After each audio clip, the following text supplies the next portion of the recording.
And hey, everyone, welcome to Intention is Everything. I'm your host, Karen Frazier.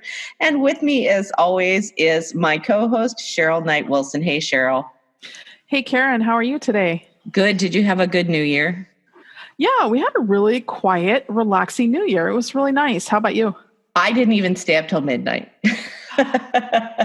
You know what? I fell asleep around 11:30, and then Chad came in and woke me up, and we said, Happy New Year, and then went back to sleep. Well, the fireworks woke me up. Yeah. Okay. So, because I live in a town where we like our fireworks here in this town. And so any firework shooting off occasion, it will happen. And it's happening. Even some that aren't firework occasions, we still have them. So, life in a small town. Wonderful. Anyway, so our guest today, I'm excited to talk to. She was actually referred to us by our friend Bob Fountain, who has been with us on the podcast when we were Paranormal Underground Radio, and he is one of her students. Her name is Annie Paulus, and she is many things: a Reiki Master, a life coach, a meditation coach, and many other things as well. So we're excited to talk to her. Annie, welcome to Intention is Everything.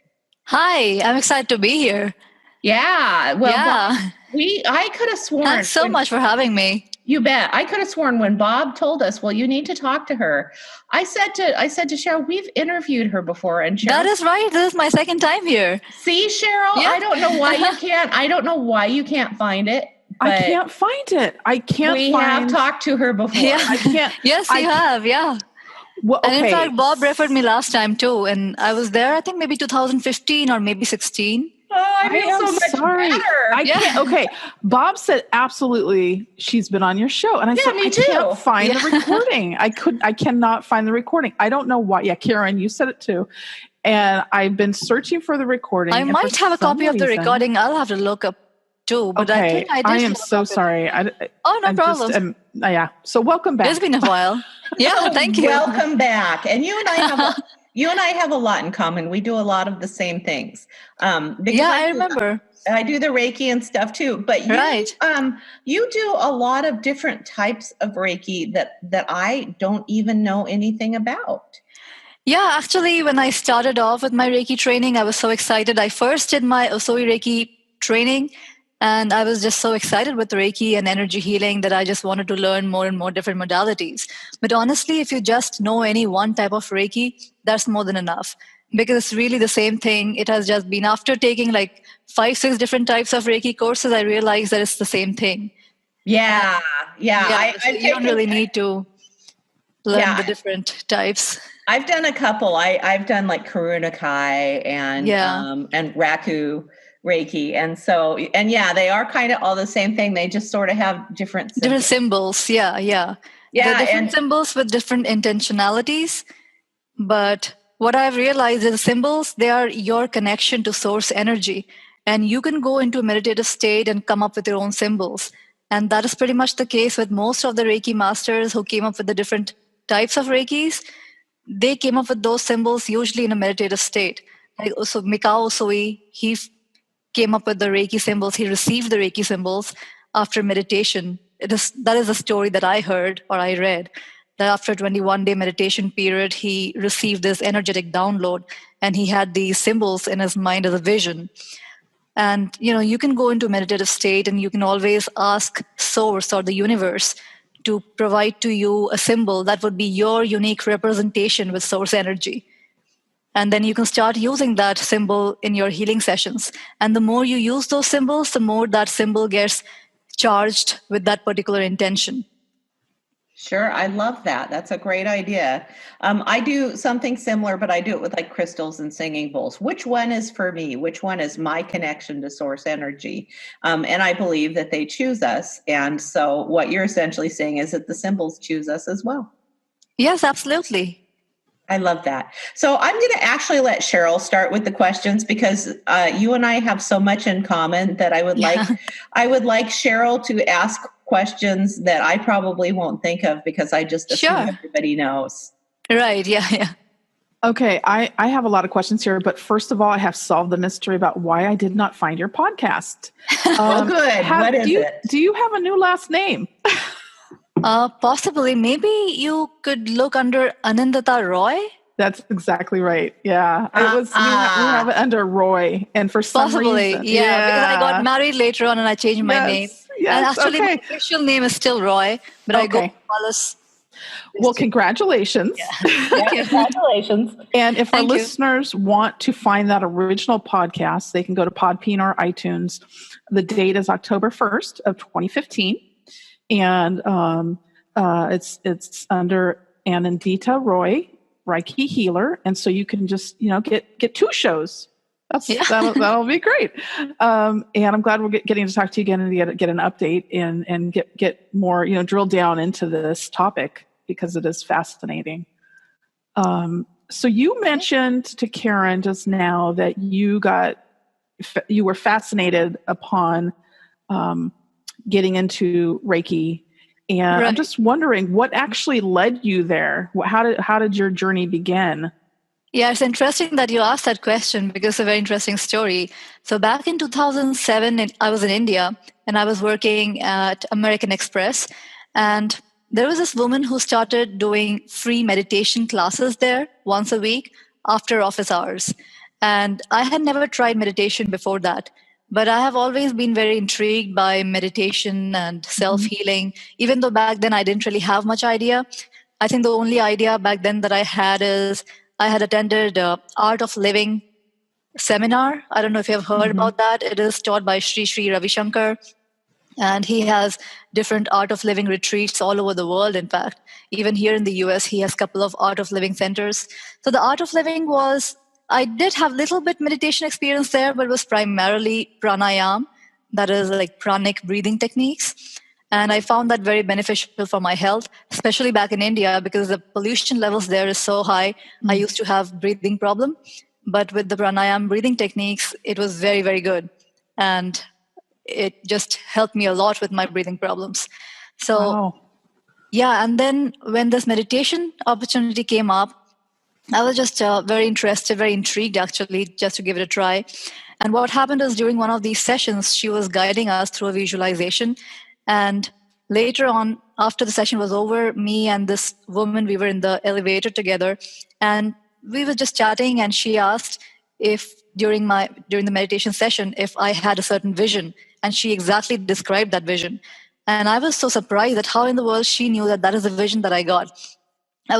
She was doing a guided meditation, and she was asking us to visualize a room, a peaceful room. And the way she described the room was exactly the room that I was visualizing. So that just triggered my interest even more. And that woman was also a Reiki practitioner.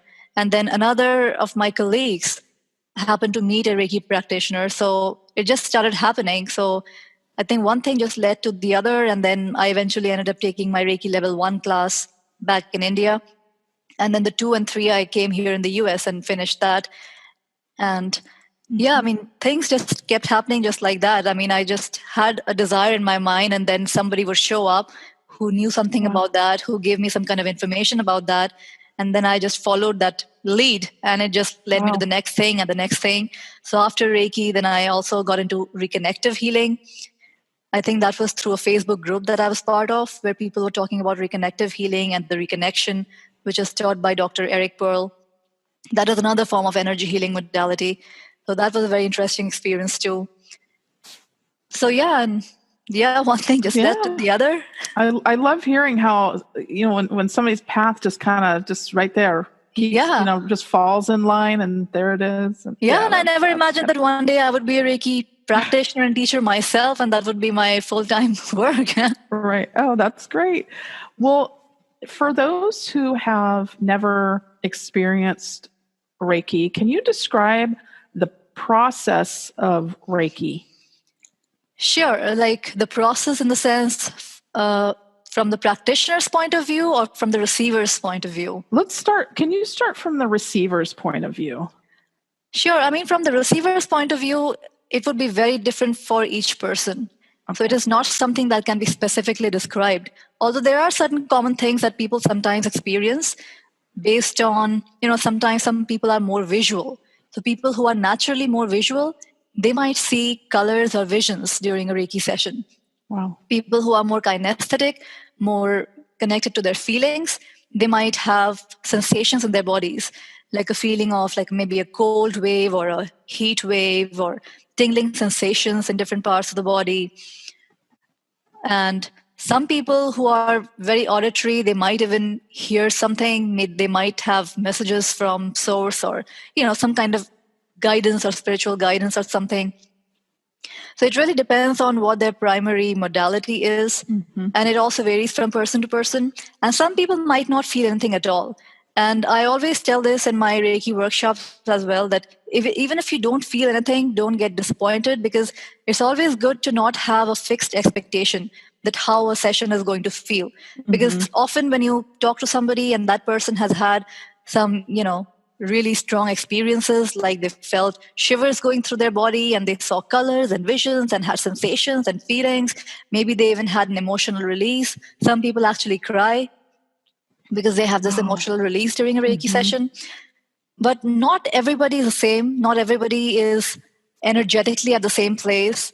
So it is a combination of so many different factors. It is a combination of the universal energies, where the person is energetically, and how these two things, when they come together, it's like a chemical reaction. So when two different components come together, the reaction is one way. But in this particular case, even though the universal energies are the same, but the person's energy is not the same. And even if you do the session on the same person, but two different times, that person is always dynamic. I mean, I'm not the same person today. I'll not be the same person tomorrow. And I might look the same. In one day, you will not see much of a difference. But even in terms of science, scientifically speaking, hundreds and thousands of my body cells will be dying and new cells would be, created within just 24 hours. So a lot would have changed even in me. I'll not be the same person even within 24 hours. Mm-hmm. So it kind of varies a lot. So what would the person who comes to you for Reiki treatments, what kind of benefits would they get out of those treatments? The benefits are it's mind, body, and emotional benefits. So it's not like medicine. Like when we think about medicine, if I'm having a headache, I take a painkiller and the headache is gone. Mm-hmm. So that is how traditional, like conventional Western medicine is like. But with Reiki, because it is energy healing, it works on all levels at the same time. So sometimes what happens is if somebody has a headache, it might be gone, but sometimes it might even increase for a while. And sometimes it might just go away, but after some time, sometimes it might go away instantaneously. Okay. Because it is energetic, it is working on so many different levels. It usually starts working on your root level, which is your energy level. If you imagine the human body like an onion, which has layers of peels, so we have not just the physical body, but we have an energy body, we have an emotional body, astral body. So the Reiki energy starts working on all these levels. And based on which level needs the most work, I always tell this in the workshops too, that this energy, it is intelligent energy. It is all-knowing energy. So the energy already knows where it needs to be working and what would be the path of least resistance for that particular person. So maybe the same energy will be working in a certain way for a different person and working completely differently for somebody else. Because these two people, even though they have the exact same problems, but maybe one person is more receptive emotionally when it comes to emotional healing. And maybe the other person would be more receptive towards their maybe astral body healing, or maybe you have a thought body, the mental body. So it would really vary from person to person. So the path of least resistance is going to be different for different people. And so the way the energy expresses itself and the way it is experienced by the person is also going to be different. But what is the same is that it is always working on all levels at the same time, and it is intelligent energy, and it is always working, it starts working at the root cause, not just at the symptoms, but at the root. So not just healing the pain, but also the cause of the pain. It could be stress, it could be some other imbalances in the body. So it starts working at the root. So sometimes it could take a little bit of time before you actually start seeing long-lasting results. Okay. So it does not work as a pill, which will just have instant effects, even though sometimes it does. So where is this intelligent energy What's the source of the intelligent energy? The energy is everywhere. Is it from the earth or? Well, different Reiki modalities channel energy from different sources. Mm-hmm. So there are some Reiki practitioners who say that the energy is coming from the earth. There are some who say that it's coming from the different plants. Like in Celtic Reiki, sometimes you use the energy of different types of trees and plants. But where is the energy coming from even to the earth? Where does the earth get its energy from? Where do the plants get their energy from? You might say it's coming from the sun, but where is sun getting its energy from? Where's what is energizing the entire creation? Mm-hmm. So I just like to call it the power that knows the way. It's just universal energy that is just everywhere. It has no beginning. It has no end. It just always is. I don't know if that makes any sense, but it really has no sense. I mean, it really has no specific source. I know, like in the human world, we tend to think very linearly, like, everything has a beginning and an end. But in the energetic realm, things don't really exist in a linear fashion. So does that relate to what's called bioenergy therapy? Yeah, it is the same thing. It is pretty much the same thing. I mean, all kinds of energy medicine, it might have a different branding, it might have a different label, or, just a different way or different techniques of doing it. But at the end of the day, the basis is the same. The principles are still the same. So I was reading your website, and for our listeners, please go to the website, and we'll have that link for you a little bit later. But your website it presents some really great information that encapsulates explanations into really easy to read and understand little blurbs. So I love that. Oh, okay, that's great. And just reading it, I got a lot of information, which I love. But you talked about bioelectromagnetism, and which it says is the study of the human energy field. Yeah. And how that is focused on how organs and tissues produce fields of unique magnetic frequencies. Right. And I think that's totally fascinating. And so can you talk a little bit about that, and specifically how can altering these energy fields prevent or reverse disease? Yeah, sure. So not just the tissues and cells of our bodies, but literally every single thing in the universe is energy. And in fact, we all learned about this in school, but it was just not presented in this particular manner. And we all studied in physics that everything is energy, and energy can never be created nor be destroyed. But we just never thought about our bodies being energy. But quantum physicists have proved that, for a long time we thought that the atom was the smallest matter of creation. But when you break down an atom, you can actually break it down into electrons and protons and neutrons. But when you break them down even to smaller particles, then it is just a photon. And a photon is nothing but a cloud of light energy. And what that basically means is that this entire universe and all the solid matter that we see is just light energy. And an atom is just light energy, clouds of light energy which are held together by unseen magnetic bonds, just energetic bonds. So that is just, and there is a whole lot of empty space. That's what an atom is. And that's how this entire physical universe is created. So solid matter is not really that solid. And so because everything is energy at its very core, and it is the same energy, then how is it that something looks like, a man, and then the same energy manifests like a woman, and the same energy also manifests like a plant or a vegetable or a fruit and, animals?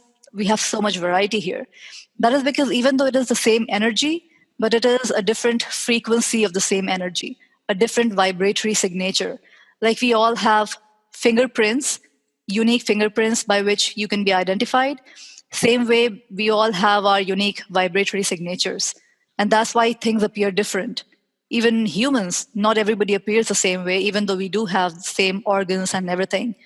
Because energetically, we still have a unique signature. And the signature can be changed. And the easiest way, and actually the only way to change that energetic signature in a long-term basis is by changing your thoughts, because your thoughts are nothing but energy. And even that has been proved by science, the power of thoughts and how thoughts can influence matter, because matter is nothing but energy, and thoughts are energy too. And there was this very interesting experiment that was done where a group of scientists, they got some people to come to their lab, and then they made them project their thought to these cells in a test tube. And these cells were blood cells. And the blood cells, they were mixed with saline solution. So what happens when you mix red blood cells with a saline solution, with the saline water, is that it causes the cell membranes to break, and then the red blood cells die.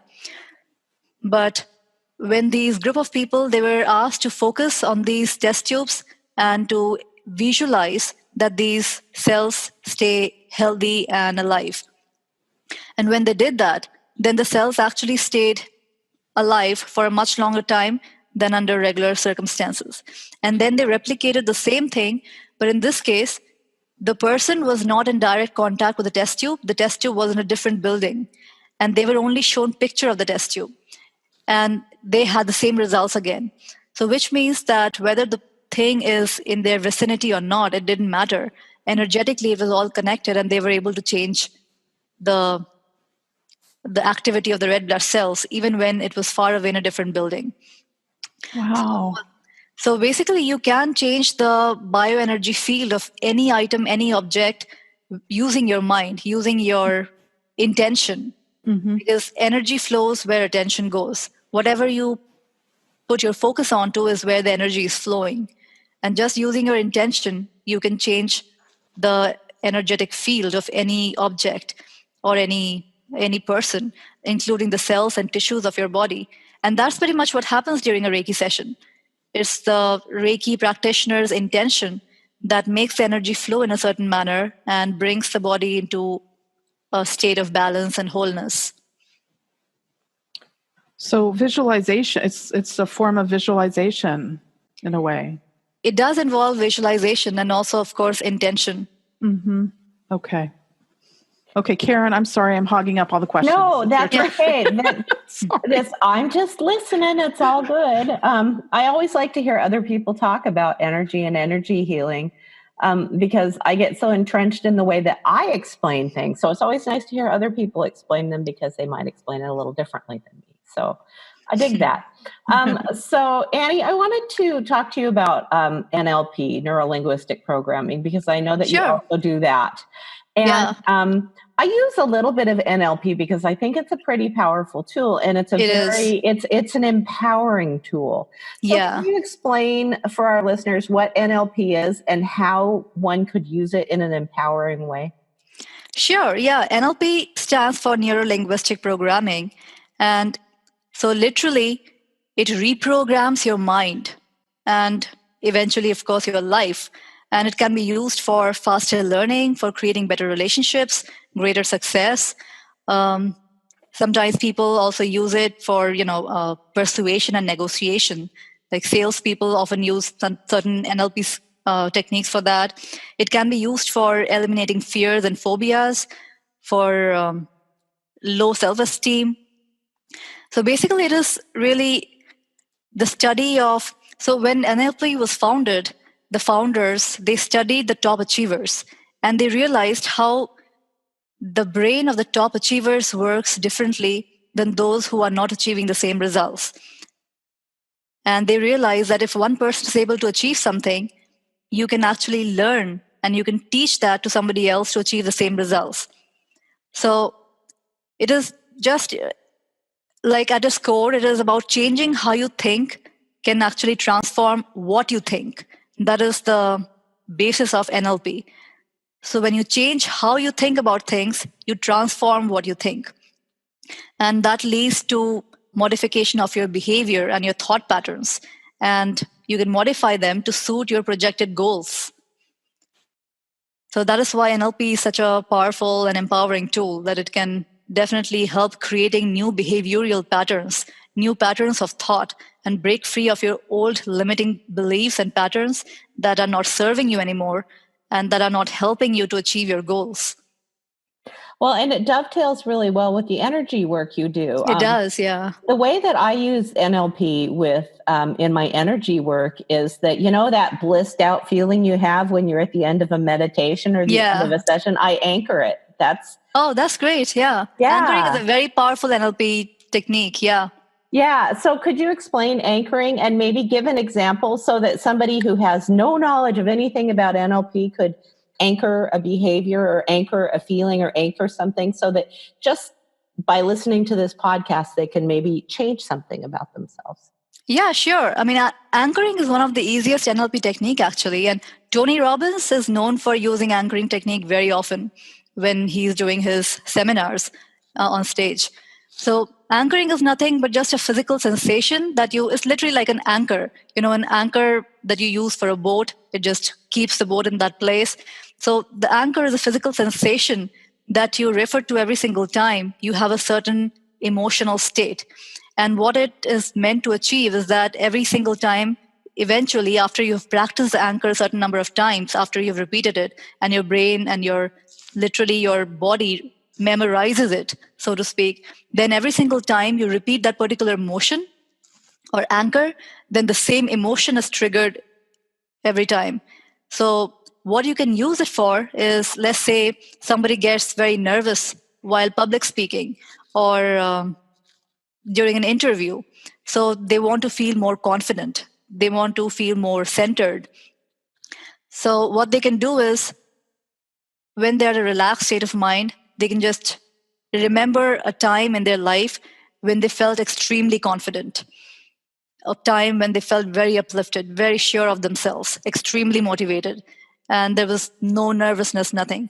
And just remember that time and feel those feelings in the body. And feel them as strongly as you can. Visualize it, hear the sounds. If there was any smell in the environment, maybe somebody was wearing a perfume, or maybe you were wearing a certain perfume, or maybe there were flowers around, whatever it is. Just feel it as if it was real right now, as if you were in that situation.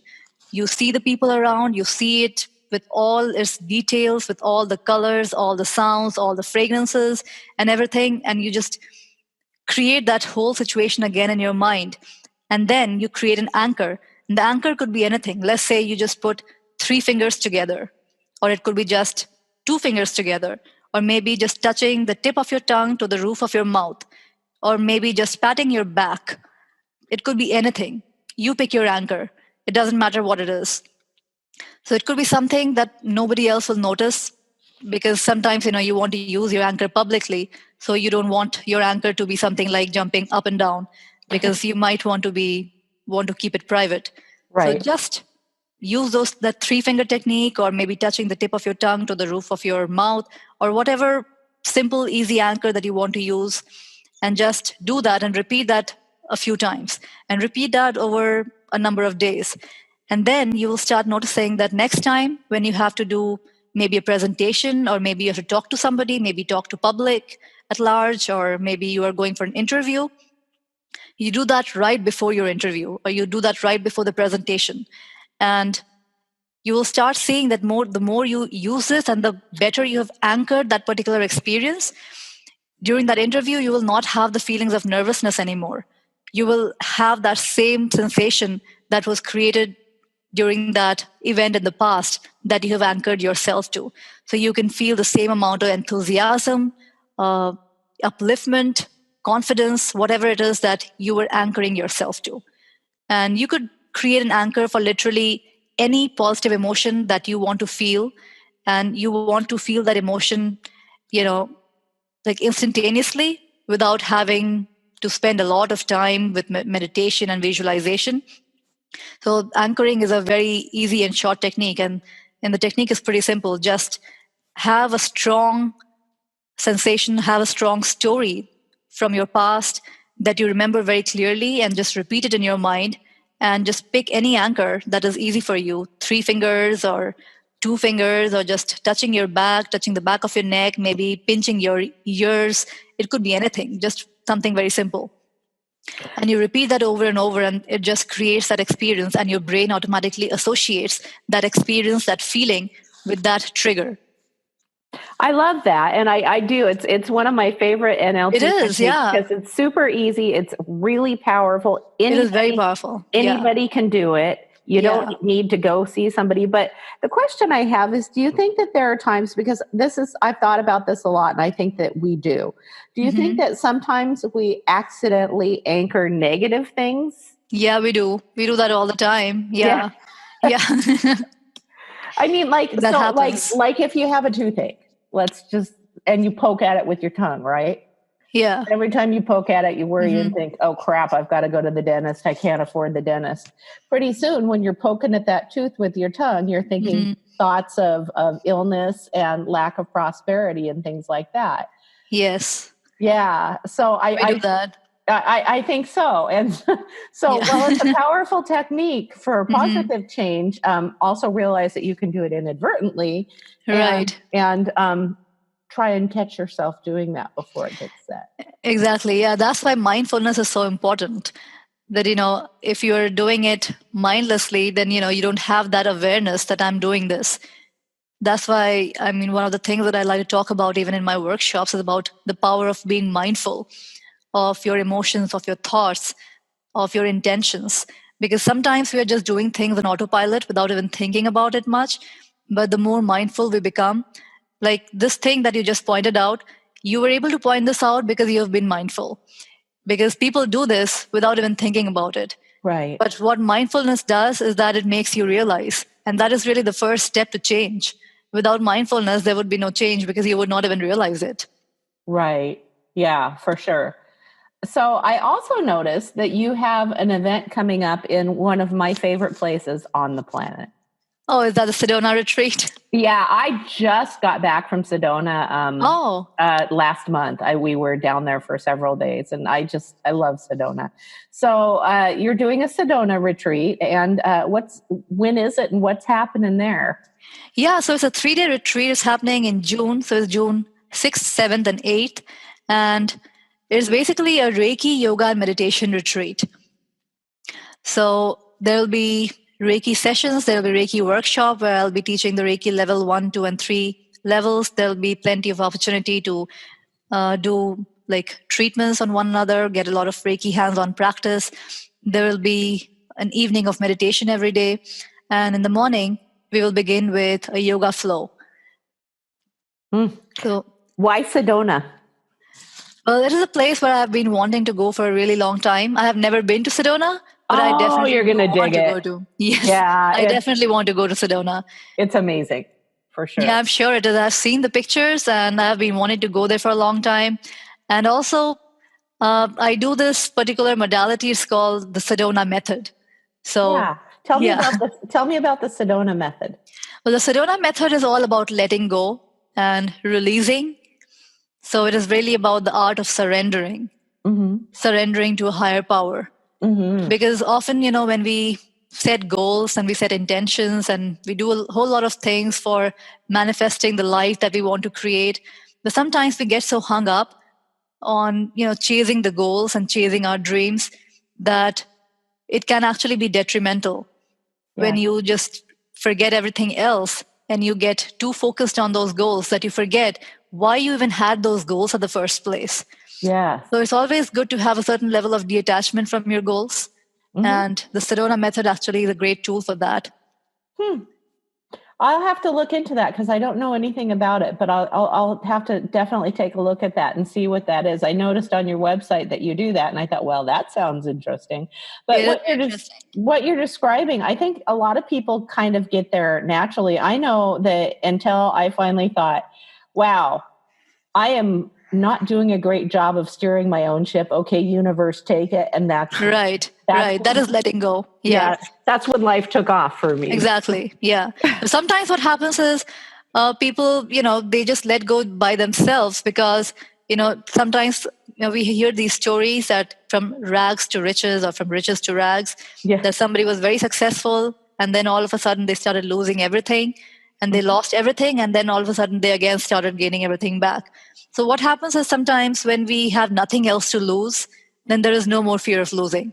There's nothing else that we are holding on to. So we finally just surrender. That things cannot be any worse, okay, and you kind of give up. And in that moment of giving up, you're actually surrendering to a higher power.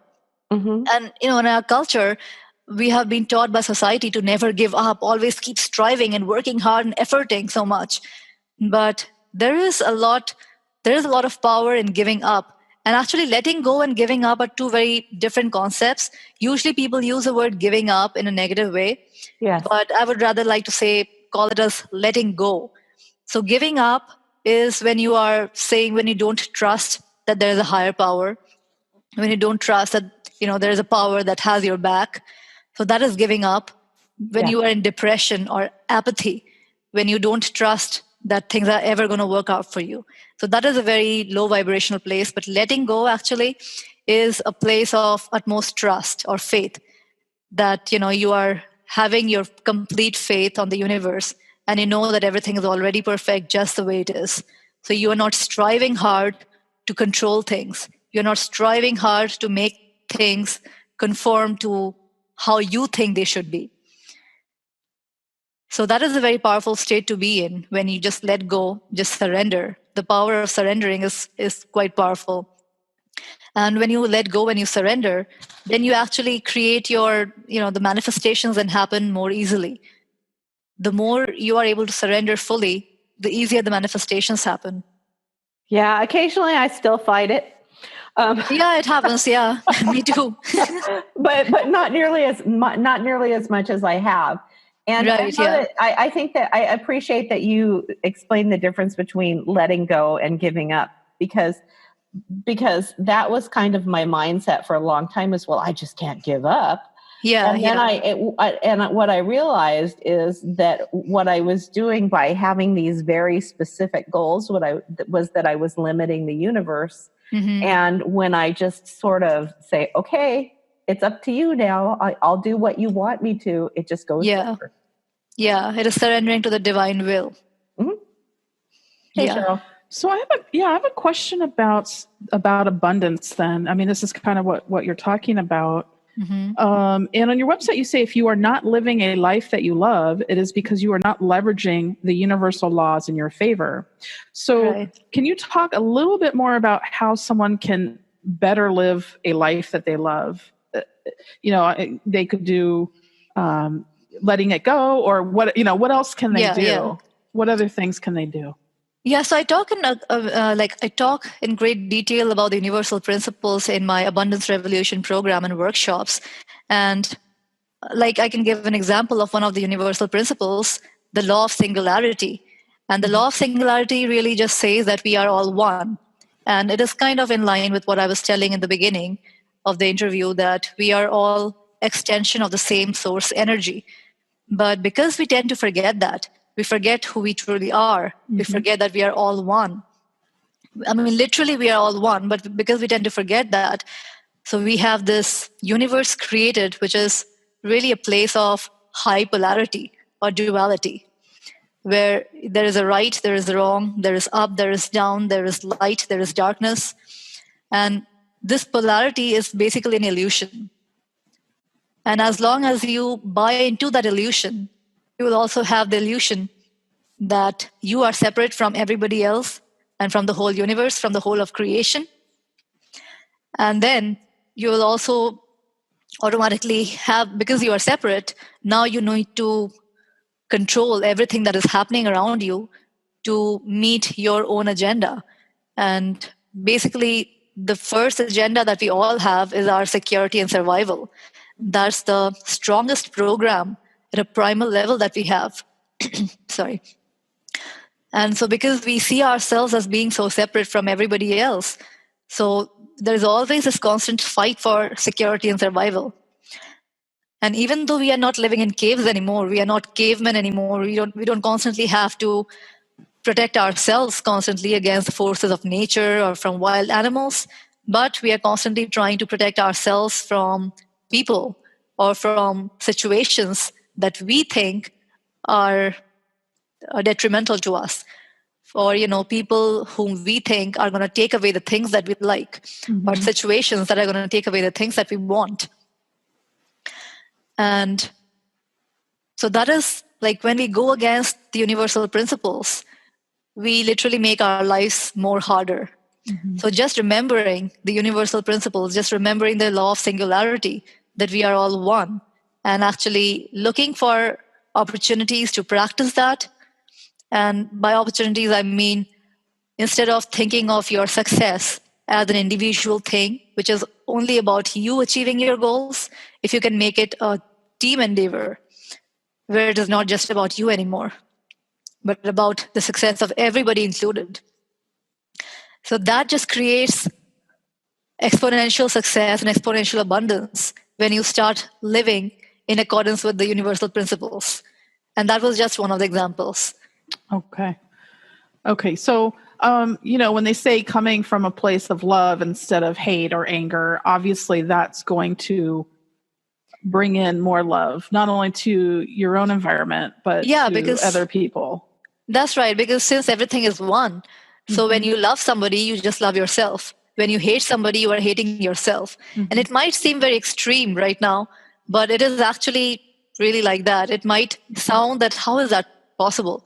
If somebody does something bad to me, I am supposed to hate that person. I am supposed to be angry. But really, at the end of the day, hatred or anger or any of those negative emotions, they affect you more than they are affecting the other person. I mean, the other person might not even be aware that you hate them or you are angry at them. And maybe the other person is aware but does not even care. So the anger and the hatred is really affecting you more than it is affecting the other person.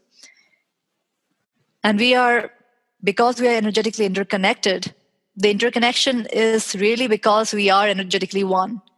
We are extension of the same source energy. So whatever negative energy or positive energy we hold for somebody else, we really hold it for ourselves.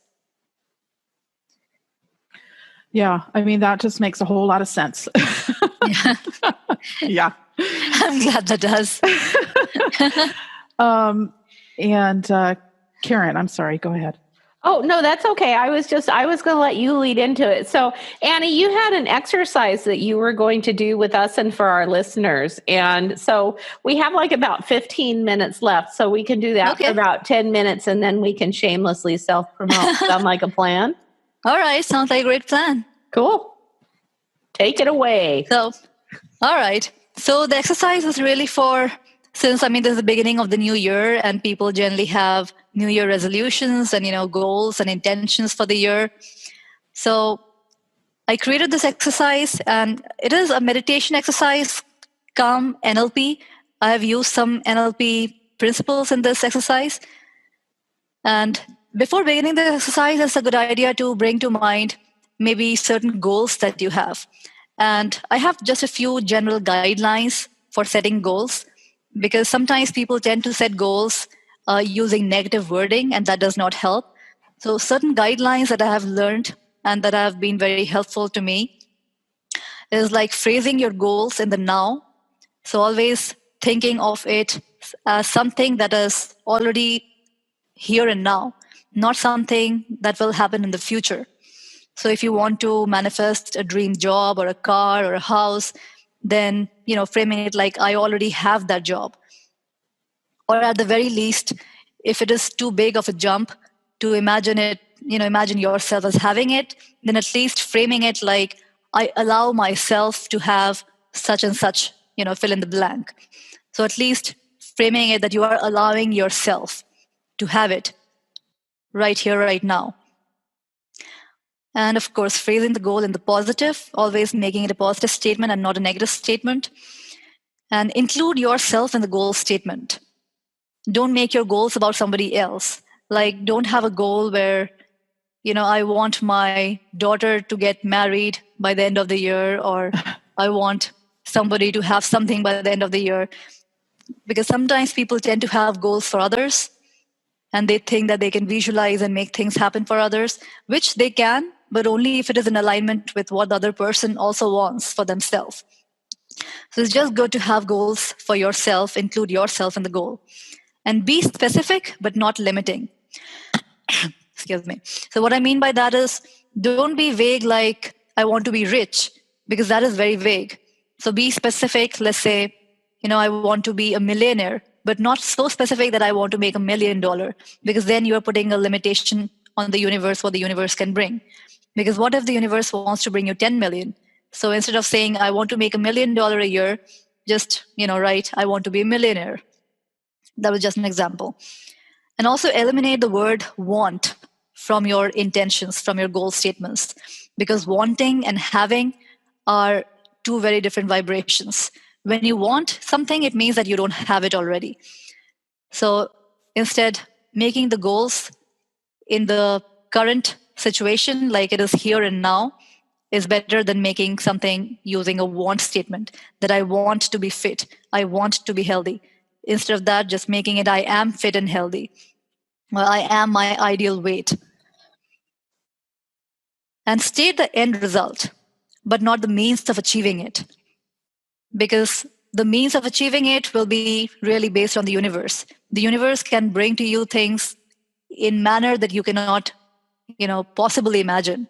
So leave that onto the universe, but just state the end result of what you want. And also your goal should be worded in a way that it feels good to you, that it motivates you. When you think about it, it should motivate you, it should make you feel good. So keeping those few guidelines in mind, if you just write down a few goals that you want to work upon, and then what I generally ask people to do is take one goal at a time, write that goal down, and then think about what all emotions or stories that particular goal triggers in you. For instance, let's say if you have a monetary goal or a health goal, and you write down something like, I allow myself to have a net income of such and such amount per month or per year. But when you write that down, you have this thought or this feeling that I don't have enough time to do that. I don't have the qualifications to do that. Or this will never happen for me. So if you have such thoughts coming up, then write down those thoughts as well. So once you have written down maybe one or two of your goal statements and some of the thoughts that comes to your mind when you think about that goal statement, and it could be a positive thought too, and write down the positive thoughts as well. But this exercise that I created, that is mainly for letting go of the negative stories that we have created over the years and that we tell ourselves all the time, related to our goals, that makes it harder for us to achieve those goals. And sometimes what happens is these stories we create because maybe we experienced something as a child, or maybe something even as an adult, or maybe we didn't even experience it firsthand ourselves, but we saw our parents experience something, or somebody very close experience something. And because we saw somebody else experience something negative, we imagined that it could happen to us as well. So once you have that goal statement written down and you have a few of those limiting beliefs written down, then think about a moment in the past from where you picked up that negative belief. For instance, if it is a negative belief about not having enough money or not being able to make enough money, then look back into the past and see where in your past did you pick up that story. Maybe it was in your childhood when you saw your parents struggle for money. Or maybe it was not your parents, maybe you saw your relatives or maybe friends, or maybe it was your own personal experience. But you don't have to spend too much time thinking about any specific story. Just pick up the very first story that comes to your mind. And once you have that story ready, just play that story as a movie in your mind. Just close your eyes, take a few deep breaths, and go back to that story and play it in your mind. Play it as clearly as you can, as if it is happening right now. And become very aware of how you are feeling when that story is unfolding. What are people around you doing? What are they talking about? What other sounds and noises are there in the background? Are there any specific fragrances? Any specific colors? See it as if you are living it right now.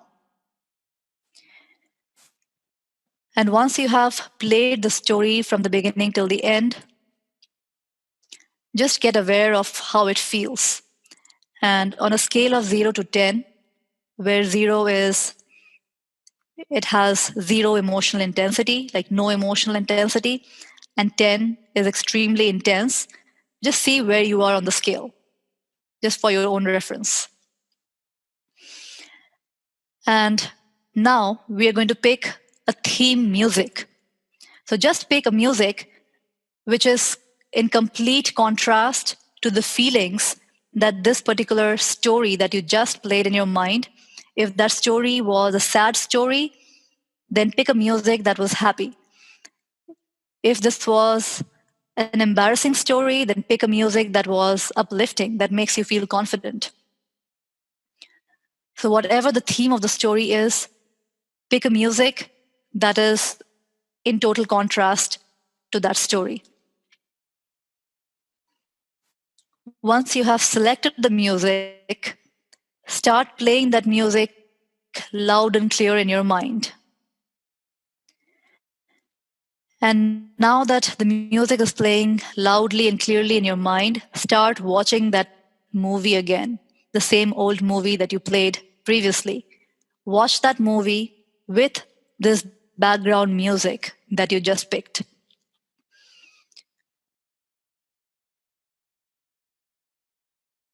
Watch the whole movie unfold from the beginning to the end. And once you are done, then just go back to the movie again and play the movie again in your mind without the music this time, and see how it feels. In most situations, when you repeat the movie again in your mind, the intensity should have decreased. And in certain cases, you might even find the story hilarious, or you might have some new perspective on the same story that you never had before.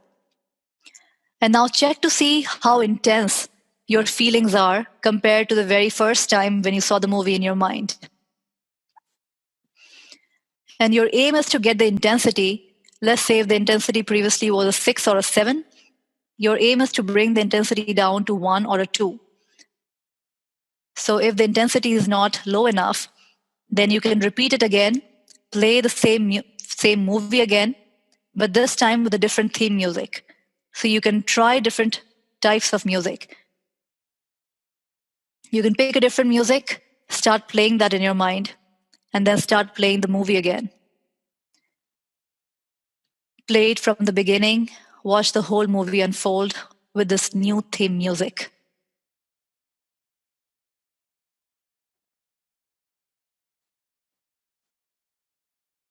And once you are done, then just check back and see if your level of intensity changed, and if you have any new insights about the old story.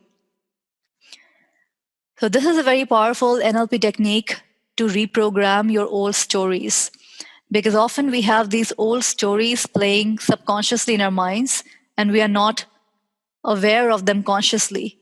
We write our goals down and we have these big goals and dreams and ambitions, but in the back of our mind, we have hundreds of such programs running, which is constantly draining your energy, so to speak. It's like in your telephone, in your mobile, if you have multiple apps running at the same time, it drains your battery quickly. So we have so many programs running at the same time that it just drains us energetically.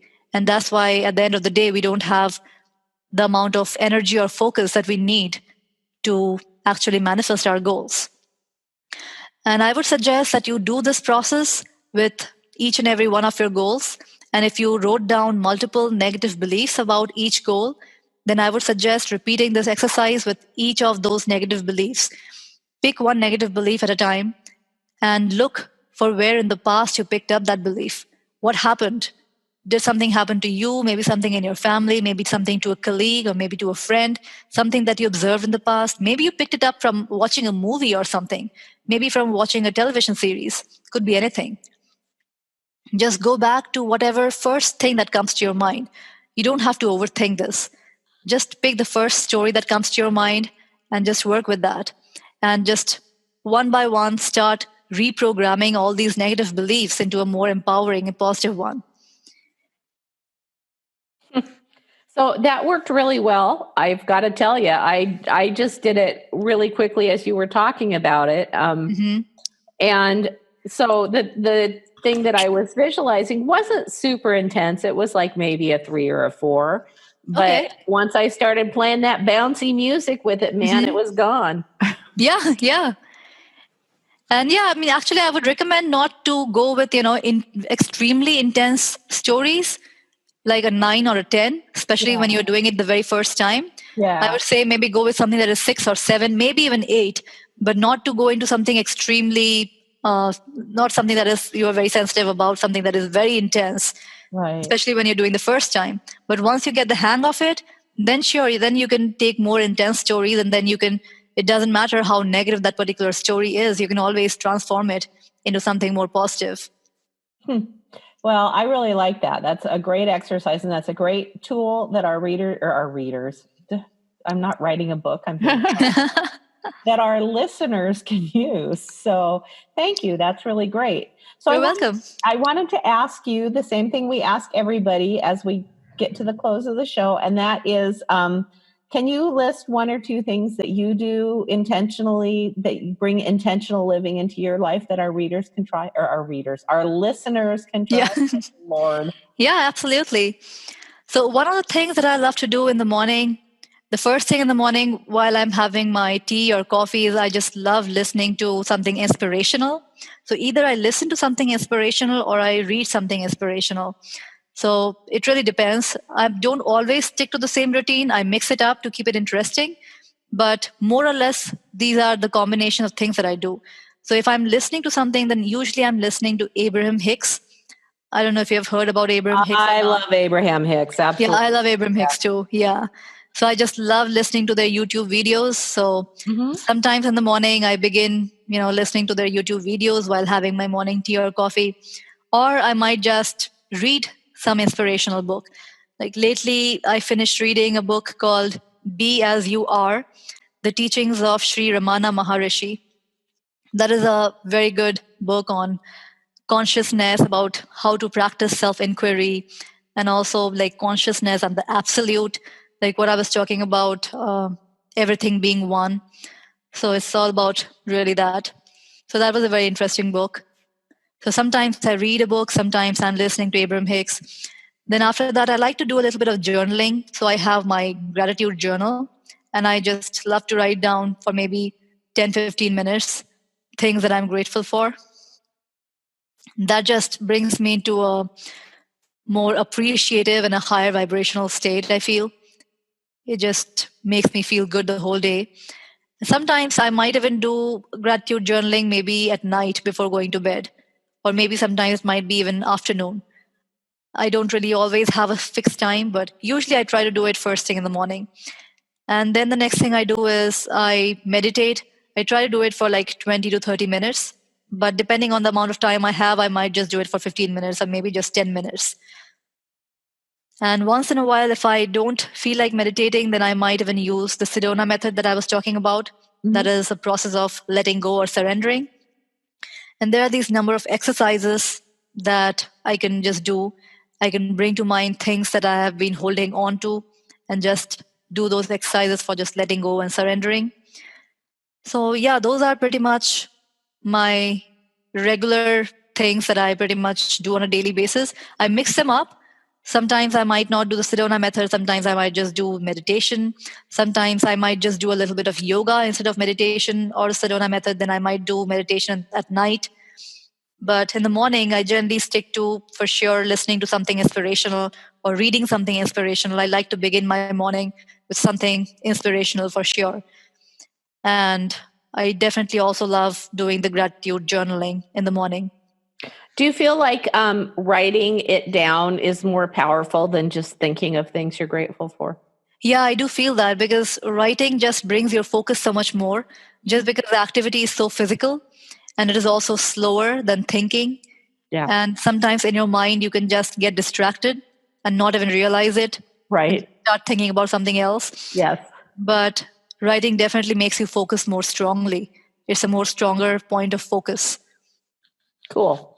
All right. And finally, before we let you go, please tell our listeners, I got it right that time.